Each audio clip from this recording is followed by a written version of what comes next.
साथियों, इस वीडियो के अंदर हम डिस्कस करने वाले हैं फॉर्म 15G और 15H को लेकर। आप फाइनेंशियल ईयर 25-26 तक ये दोनों ही फॉर्म को फिलअप करते थे बैंक के अंदर। अगर आप चाहते थे किसी भी तरीके की एफडी वगैरह आपकी बैंक में है और आपकी टीडीएस की डिडक्शन ना की जाए, तो आप बैंक को ये फॉर्म जो है फिलअप करके दे देते थे। बट अब फाइनेंशियल ईयर 26-27 से जहाँ पर नया इनकम टैक्स लॉ 2026 आ चुका है, तो अब आपको क्या करना होगा कि आपकी टीडीएस की डिडक्शन ना हो। तो देखिए, सबसे पहले तो एक जो खबर निकल के आ रही है कि फॉर्म 15G और एच को जो है डिसकंटिन्यू कर दिया गया है। तो बिल्कुल डिसकंटिन्यू कर दिया गया है, या मैं आपको स्टार्टिंग में ही बता दिया है कि इसको डिसकंटिन्यू कर दिया गया है, क्योंकि जो नया इनकम टैक्स लॉ है, अब ये दोनों ही फॉर्म उसने रिप्लेस कर दी हैं और एक नया सिंगल फॉर्म आ चुका है, फॉर्म 121।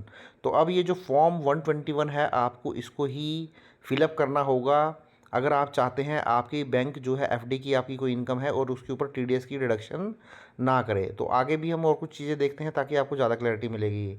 तो सबसे पहले जो ये नया रूल है जहाँ पर फॉर्म 121 को इंट्रोड्यूस किया गया है, इसको देख लेते हैं। तो देखिए, form 121 is a common declaration form for all tax payer to avoid TDS where eligible. Key highlights: no separate form like 15G and 15H, no age based classification, same for everyone, PAN is mandatory.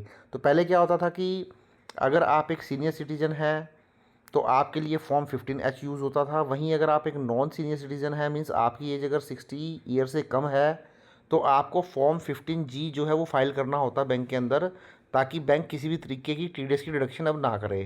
तो अब देखिए, यहाँ पर जब form 121 introduce कर दिया गया है, तो इसका मतलब दोनों ही जो फॉर्म थे वो अब रिप्लेस हो चुके हैं। तो अब अलग अलग फॉर्म फाइल करने की ज़रूरत नहीं है। आपकी कितनी भी एज हो, चाहे आप सीनियर सिटीजन हो या ना हो, मीन्स आपकी एज 60 ईयर से कम हो या 60 ईयर से ज़्यादा हो, आपको केवल एक सिंगल फॉर्म फिल करना पड़ेगा जिसको हम बोलेंगे फॉर्म 121। और देखिए, यहाँ पर आपका पैन भी अब मस्ट हो गया है, मैंडेटरी हो गया है।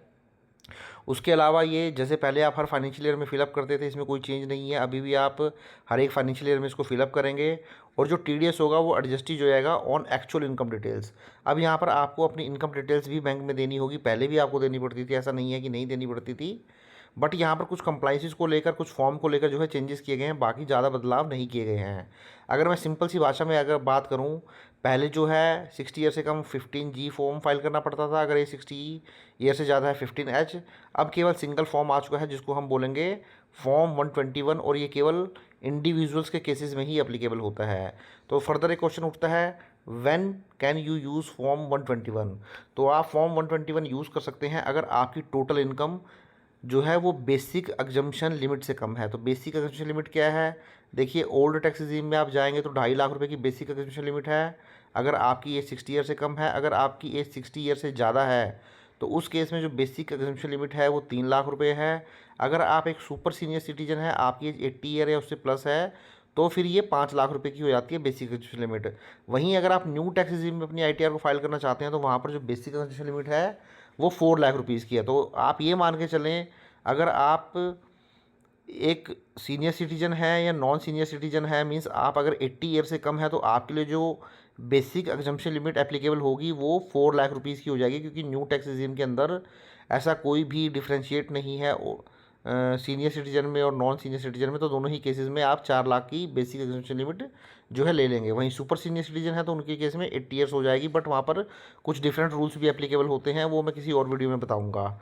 तो यहाँ पर देख सकते हैं, आपकी जो भी इनकम डिटेल होगी उसके बेस पर फाइनल टैक्स लायबिलिटी अगर आपकी नील बनती है, तो उस केस में जो बैंक है आपका कोई भी टीडीएस का डिडक्शन नहीं करेगा।